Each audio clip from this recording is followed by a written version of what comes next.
ইরানে মার্কিন বোমা হামলার প্রধান লক্ষ্য ছিল ফোর্দো পরমাণু স্থাপনা। মার্কিন বিমান বাহিনীর বরাতে বিভিন্ন আন্তর্জাতিক গণমাধ্যম জানায় ৬টি B-2 স্টিলথ বিমান থেকে সেখানে ফেলা হয়েছে ১২টি বাংকার বাস্টার বোমা। প্রতিটি বোমার ওজন ছিল প্রায় ৩০,০০০ পাউন্ড। কোম শহরের কাছে পাহাড়ের নিচে থাকা এই গোপন পরমাণু কেন্দ্রটি এতদিন ছিল হামলার বাইরে।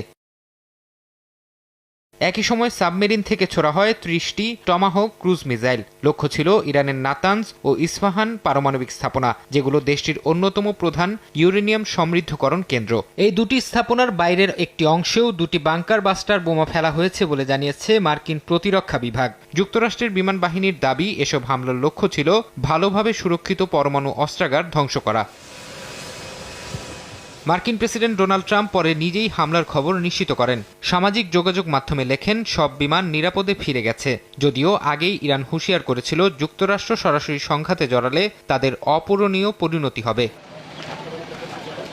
গত ১৩ জুন শুরু হওয়া ইসরায়েল ইরান সংঘাতে উভয় পক্ষেই প্রাণহানির সংখ্যা বাড়ছে। ইসরায়েলের দাবি, ইরানি হামলায় ২৫ জনের বেশি নিহত ও শতাধিক আহত হয়েছেন। অন্যদিকে ইরান বলছে, ইসরায়েলি হামলায় ৪ শতাধিক বেসামরিক নিহত হয়েছেন, আহত ৩৫০০০-এর বেশি। এমন এক প্রেক্ষাপটে যুক্তরাষ্ট্রের এই হামলা মধ্যপ্রাচ্যের উত্তেজনাকে আরও বাড়িয়ে দিল বলে মনে করছেন নিরাপত্তা বিশ্লেষকরা।